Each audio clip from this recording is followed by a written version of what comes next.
Hello, So, everyone. Welcome to Cullen on Films, a new podcast that we're doing, and we're here with Ashley Williams.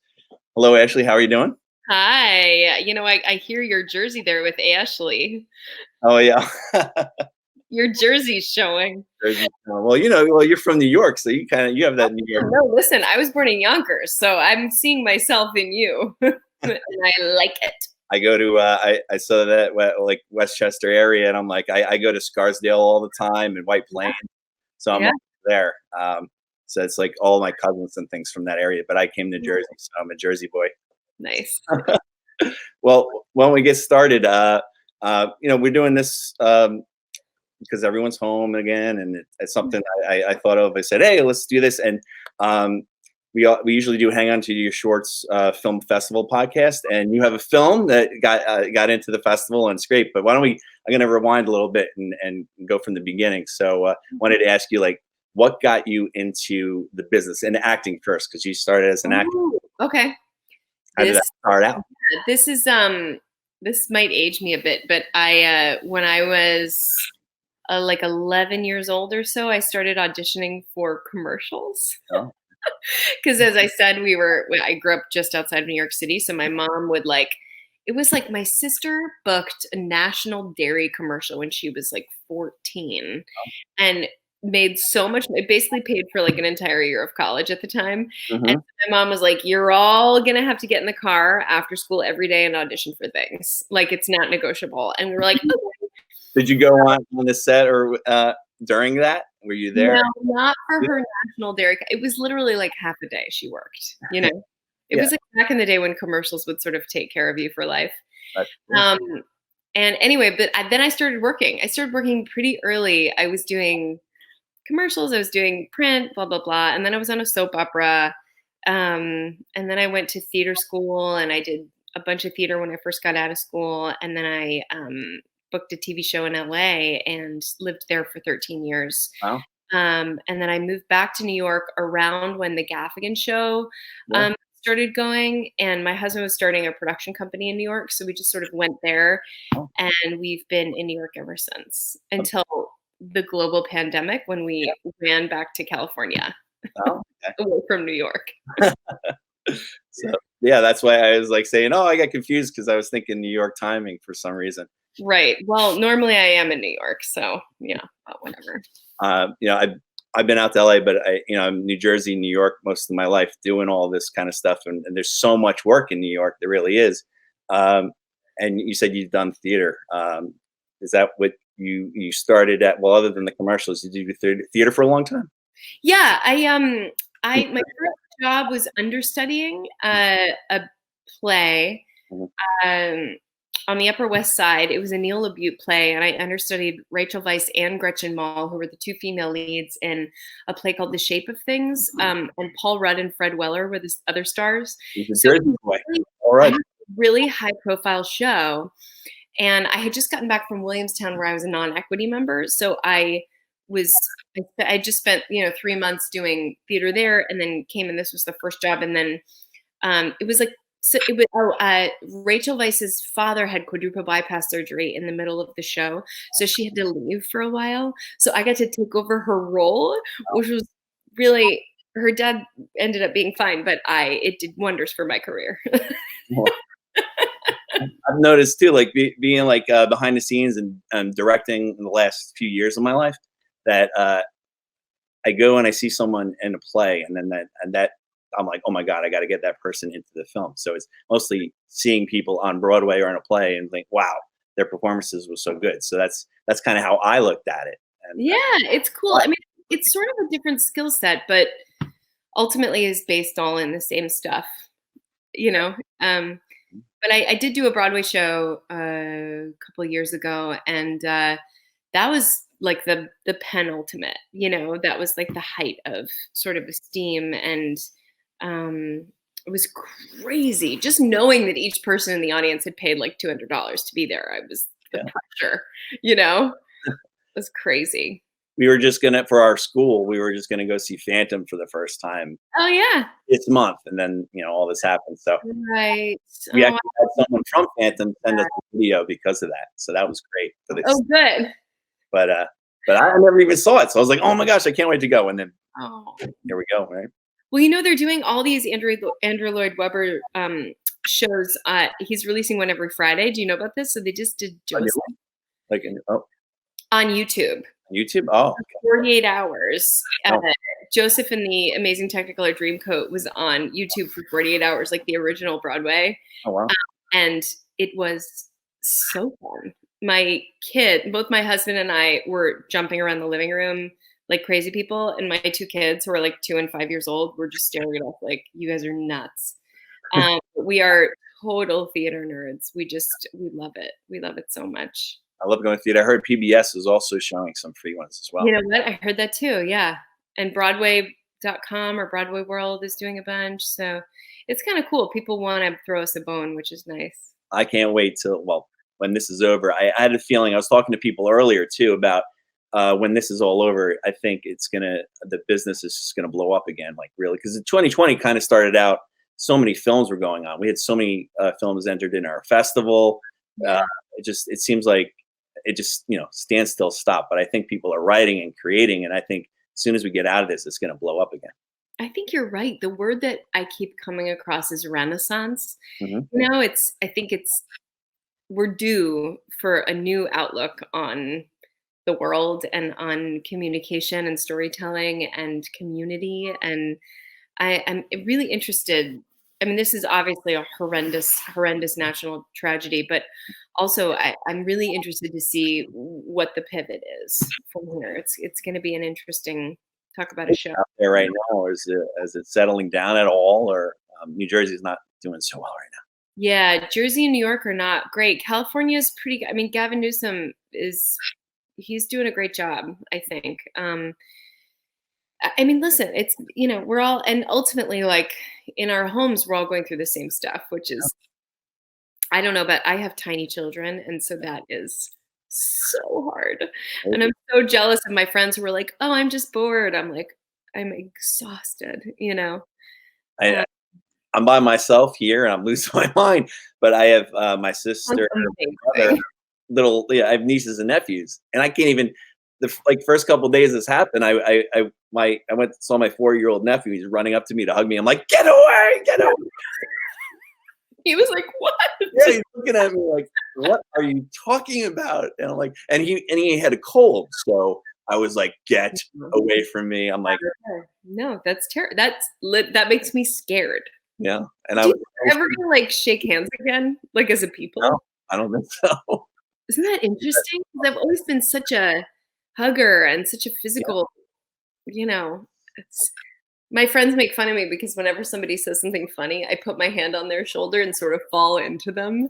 I don't think I can ever do that again. Well, even when you meet people, when you go to the winter con thing, the Christmas con, you go there and meet people. I hugged every single person. I probably spread coronavirus there. It was a great event. I would be able to do that again, because I go to a lot of Comic Cons, especially with Ming and stuff. We do a lot of cons and podcasting, and a lot of film stuff too. A lot of festivals go on, so I've done a lot of those, and I don't know when those are coming back. Right? Yeah, I'm looking. We're doing a Christmas con in Jersey. I think it's going to be I think they just rescheduled it for maybe October or something. Yeah, I had such a good time when I was there. I talked to the people. I'm like, I'm helping out next year. Let me help, because I film. So I was doing some B-roll and stuff for them and had some stuff out. So I had a blast, and I got the last ticket there, and so that's awesome. Oh well, you got to come back. I mean, I hope we'll do it. I'm sure we'll do it. The world will come back. And, I told them I'll film the Q&As and things like that if you want. And awesome. Something I wanted to help out, because I thought they did such a good job.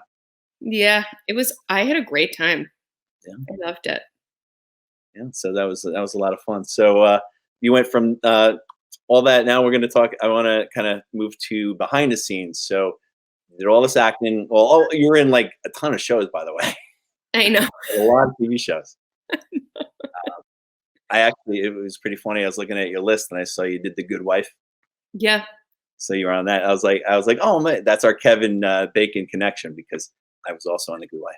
Oh, there you go. Oh, I was like hoping that you were going to say that I'm connected to Kevin Bacon, but no, you're saying that we were connected. Yeah, yeah. Connected because I early on when I first started, I did a lot of behind the scenes acting for a while too. So Oh, nice. I wasn't union then, and I did that show for like a week, and I was the maintenance guy. I got on. It was a lot of fun. So I was like, you know what?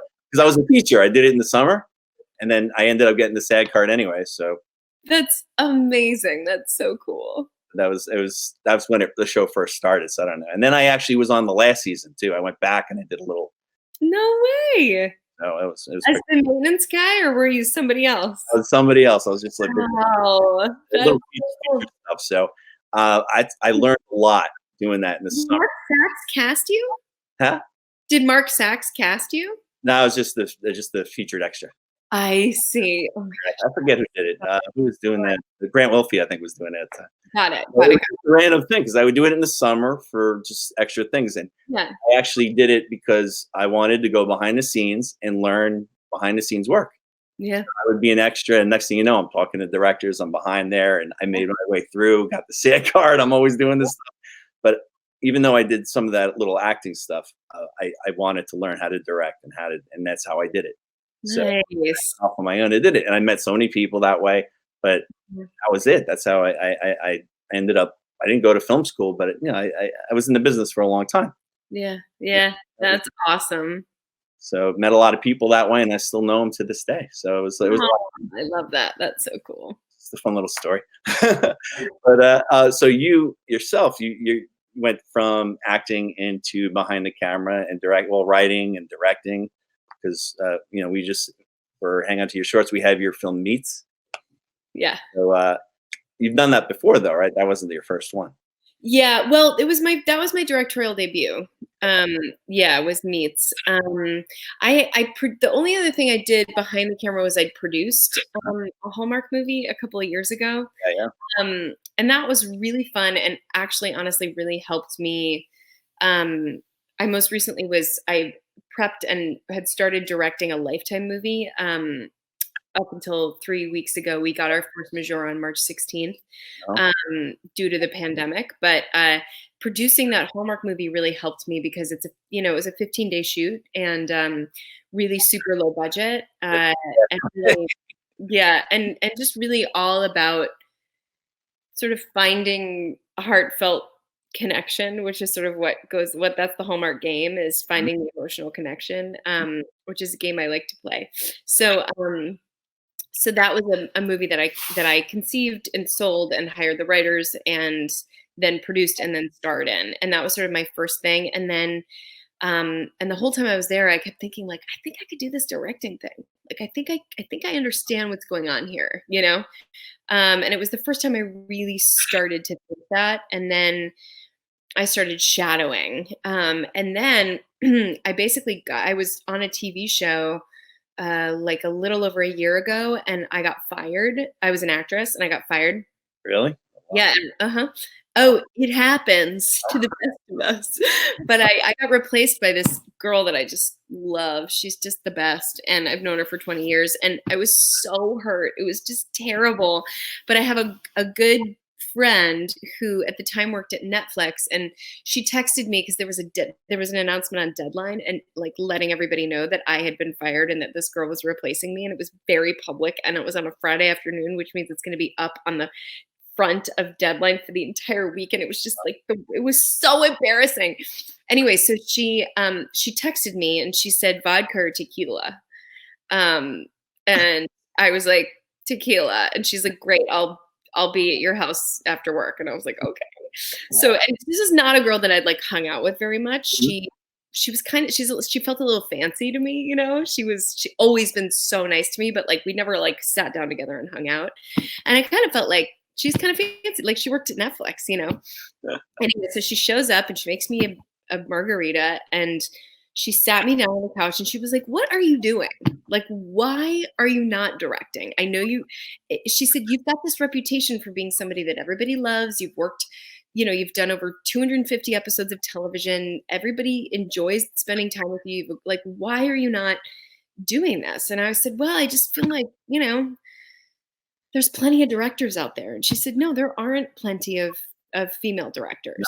I no. said, well, but I'm not trained. And she said, well, then why don't you train yourself? So I sat down with my husband, who's a film producer, and he like immediately grabbed a yellow pad and he wrote curriculum at the top of the yellow pad. And he was like, we're going to put you through grad school. We're going to make a grad school program for you, and it's going to cost money and time, and it's going to be really hard, and it's going to take at least a year. But if we really commit and we really do this, this is going to happen. And I Yeah. was like, okay. So we started, basically a list of how I was going to spend my time. We hired a nanny. I started shadowing. I accompanied a bunch of directors that I love so much and respect so much and learned so much from. I followed, I mean, if you've got filmmakers you're working with, there's a book called Directors Tell the Story by Bethany Rooney, which has become my Bible. And in that book, she has the Shadowing Director's Guidebook, which is sort of the tenets of a good shadow, Yeah. because there's a lot of shadows who, will swing by a set and stay there for 6 hours and sort of watch. But what I did and what it sounds like you did, being on set and having a presence there, is you're there from before call and you're the last person to leave. You're not sitting there on your phone. You're not socializing. You're not there trying to get a job. You are watching and observing and learning and immersing yourself. Yeah. And so I followed those. I was the first person on set, the last person to leave. I never sat down. I sat there and took notes and didn't ask questions because I didn't want to distract the director, and really just treated it like my classroom. And then I assigned myself tasks, like I had to write a short film a week for a little while, and Meets was one of the short films. Oh, wow. Yeah. So that was how that came about. Oh, well. And yeah, so Meets, it was very well done, and you put yourself in the and you directed it, and you had one other actor in it as well. Well, he's actually just a butcher. Oh, He's really? my I couldn't feel good about myself and hire an actor Yeah. to butcher. Oh, Um, yeah. so basically I just cut a lot of his dialogue and made him sort of an active listener, and then gave him material that he really understood, which was all about the treatment of the animal and what his job is. And he just sort of spoke from his heart about that. And then we broke down an entire lamb on camera. Wow. Yeah. I saw that. I was gonna ask. I was gonna say, was that a real? Yep. Some things you can't fake. Yeah. Yeah. It looked real. It really looked real. It was an expensive prop, Yeah. but well worth it. That was well. Where did you film that? Was that? So we filmed it in Dixon's Butcher Shop down in Chelsea Market Okay. in the city. So I basically went around to all these different butcher shops. And Sorry, oh, all over Manhattan. yeah. Walked in, and they all thought I was insane. So the first place I went into is a place called Hudson and Charles on the Upper West Side, really close to my house. And they just like laughed me out of there. They were like, "No, we're not letting you back here. Like that's like against a food code. Like it's against it. It's a health code violation." And I was like, "But it's for my art." They were like, "Get out of here."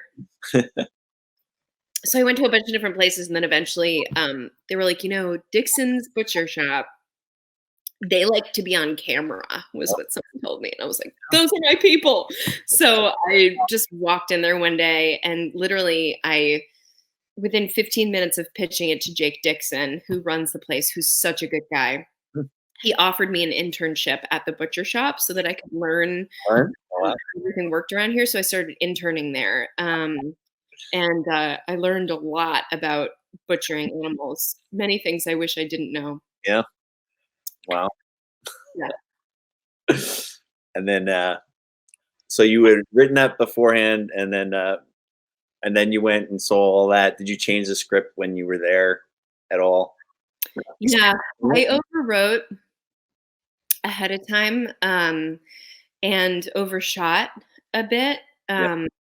I wasn't I did have a rehearsal with the guy that played the butcher. Mhm.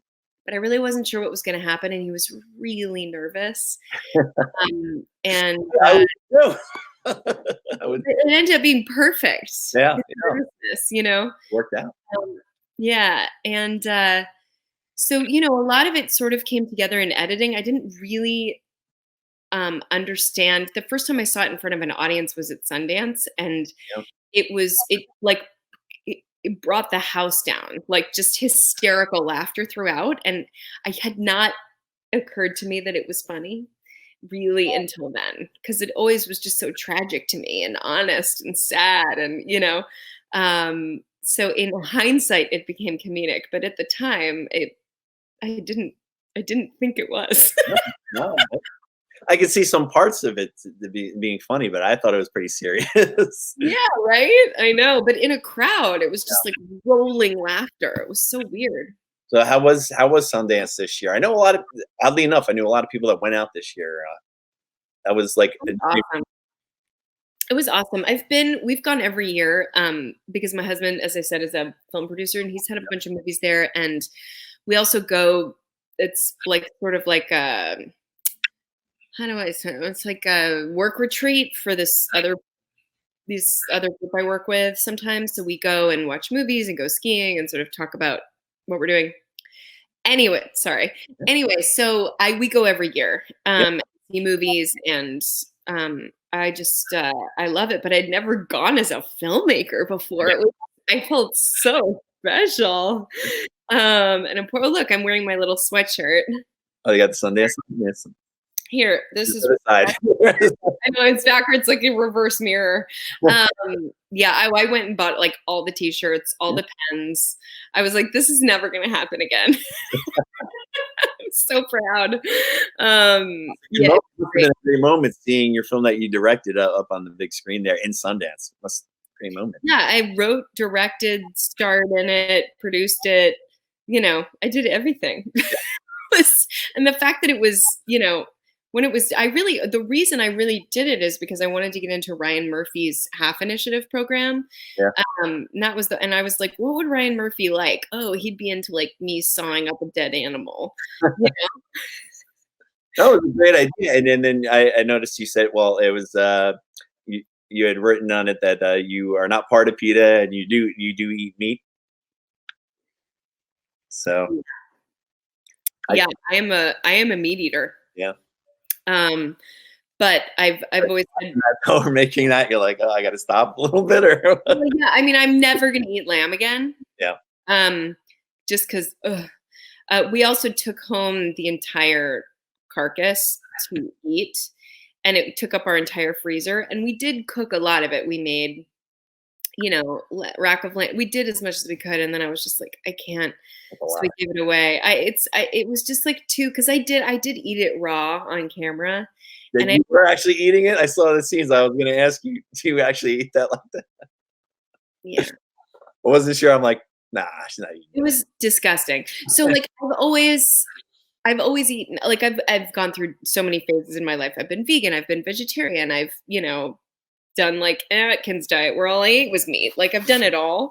But the meat eating is always something that I've always felt bad about it. Yeah. And so a few years ago I started reading, reading a lot about it, Eating Animals, Jonathan Safran Foer book, Michael Pollan's work. Most recently, I read leading up to me writing this, I had been reading a book called Killing It by Camus Davis, which is about a female butcher. And I was like, that's kind of a great idea for like a character, so that's sort of where I got the idea. But I enjoyed the research on the ethics of meat eating. It's a really interesting topic for me. The idea of having an identity in your mind that your body disagrees with is really fascinating to me. I crave meat, but I don't want to. I love that push pull. It's sort of a metaphor for many things. It's hard. I know a lot of people are going vegan and vegetarian, and I can't myself. I don't eat that much meat though. A lot of chicken though. I had chicken tonight, but I try to stay away. I don't like eat many steaks or anything like that. I just It's so hard. I mean, the reason I stopped being vegan was because I started fainting. And Mhm. I went to the doctor and he said, kind of. Iron is really low, and you're not making the proper amino acids, and you should introduce meat into your life. So yeah, same here. We don't need a lot, but like I do need it. I'm a person that I'm a O negative blood. I don't know if that's a myth, but I do better when I eat it. I just don't like myself. And Yeah. I find that really interesting. The self-hatred. But the movie, it came out great, and we all loved it, obviously. And we were hoping to get it played in April, but I know. I'm sorry. we moved it to September. It was funny because in Asbury Park, New Jersey, that's where it is.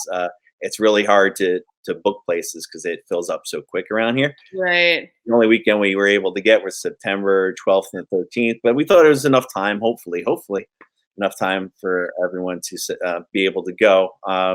But we have a lot of films this year. We have 182 films playing in 2 days.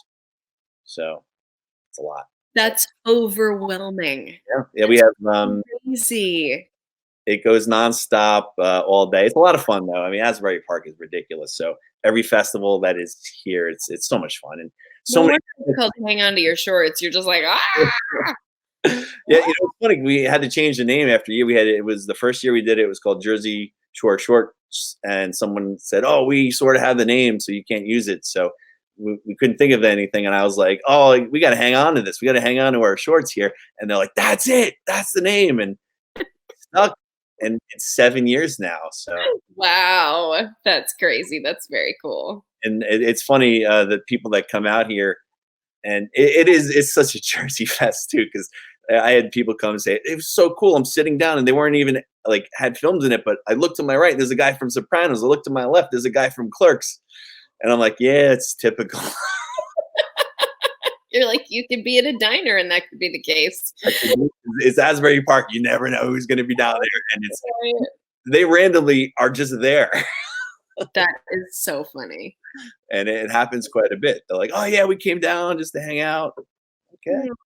But yeah, it's such a Jersey fest, but it's so much fun. So Good. hopefully, I don't know. Well, if everything's back to normal and Everything's back to normal, we will be there. Yeah.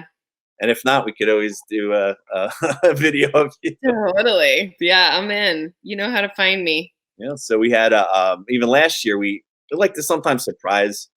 We did it in the past, but like sometimes we know like an actor's going to be there, and our friend Jack Mulcahy from Brothers McMullen. Oh yeah. It was his birthday, so I said, you know what?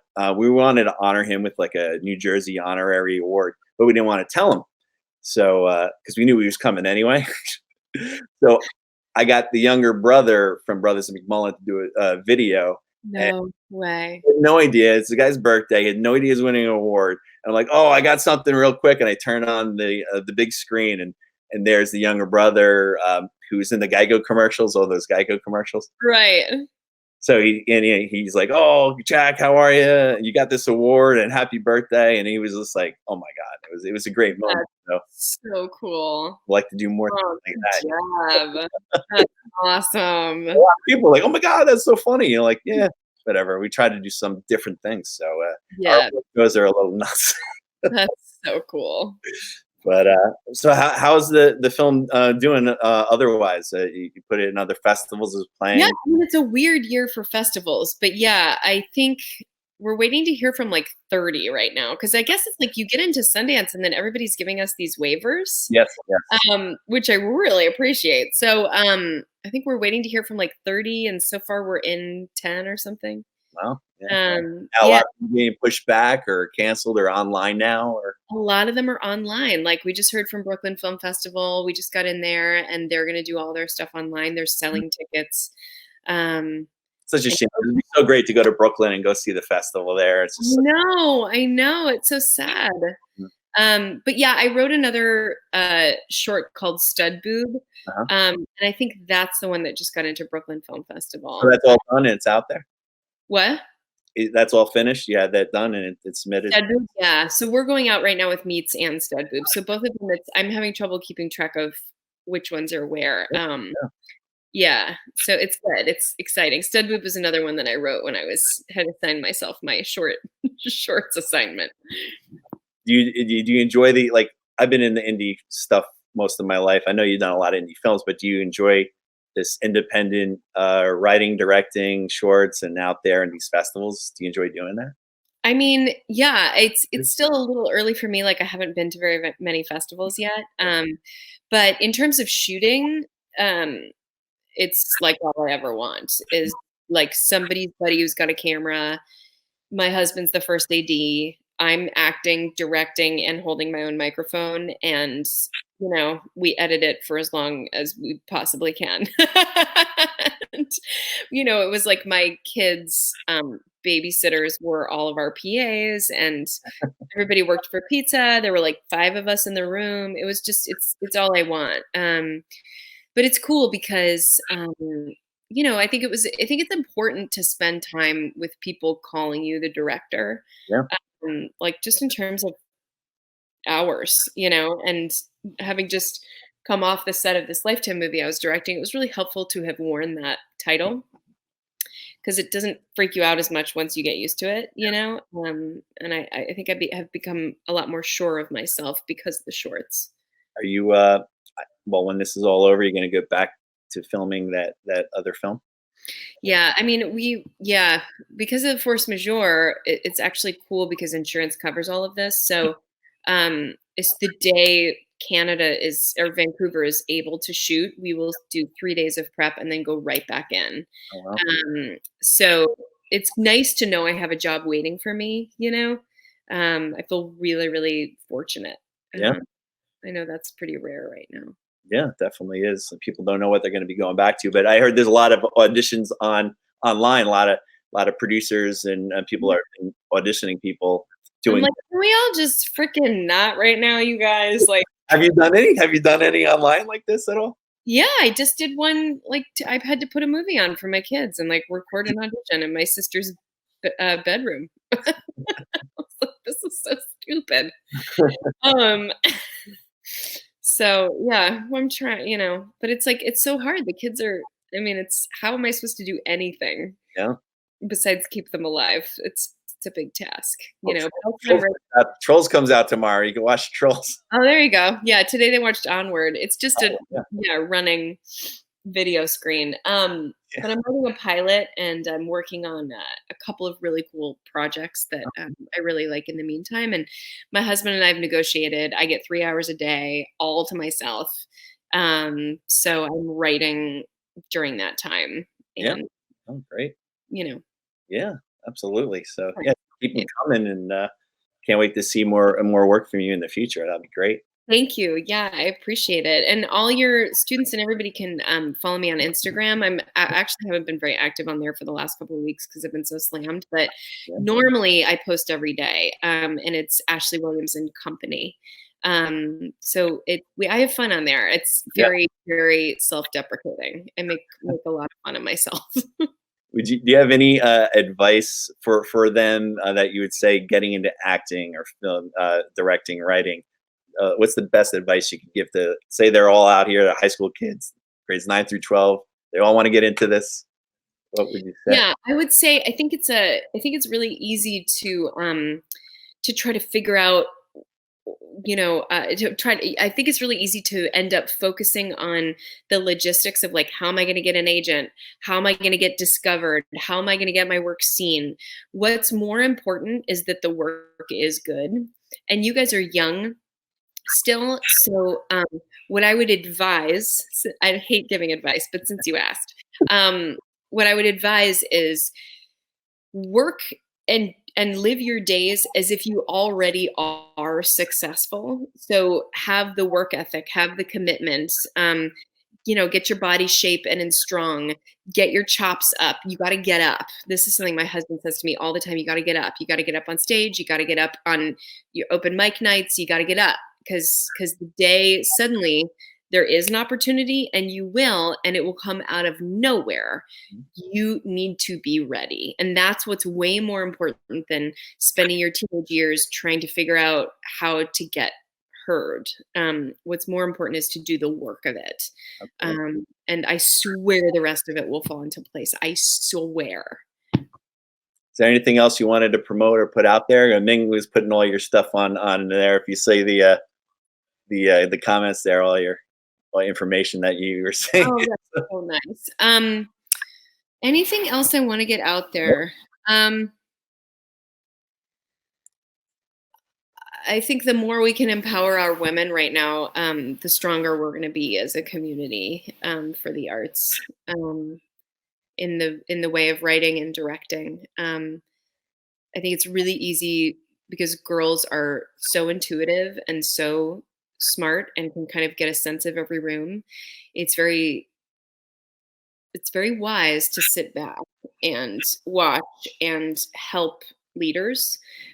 But what I have found is that women make the best directors because we are so intuitive and because we understand things on a level that I'm sorry, men just don't. And, ladies who are watching, do your work, read your books, put yourself through an education of your own making if that's what it takes. We're going to be the girls are so much more prepared. True. We don't True. settle. Especially We don't in high school. And the high school girls they're there already. we don't mess around. And the amount of men in their 60s that I meet on a daily basis right now who say, "Oh, you're way more prepared and well researched than I have ever been, and I've been doing this for 30 years." And that's girls for you. That's what girls do.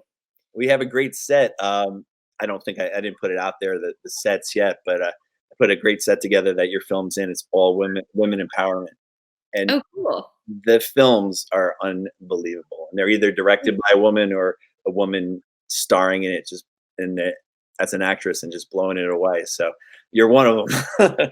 So Good. I'm so glad. That makes me so happy. Thank it really you. is a strong set. So I advise people when it comes out, when it's there, when I have it all out there, to go see it because it is amazing.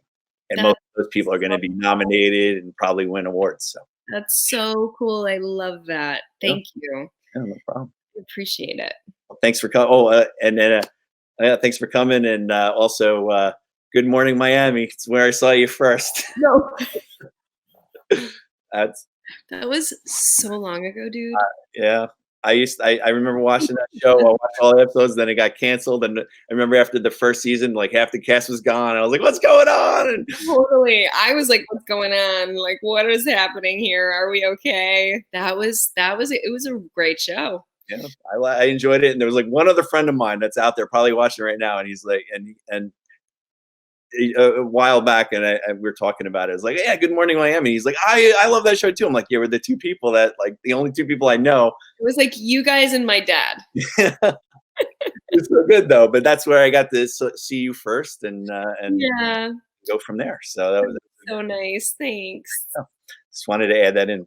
Thank you. But thanks so much. And I know we went over a little bit over. Sorry about that, but it was great. I don't care. Yeah. It's awesome. Uh, Thank you so much for having me. It was really fun. Great. So Ming will turn the thing off there, but thanks so much.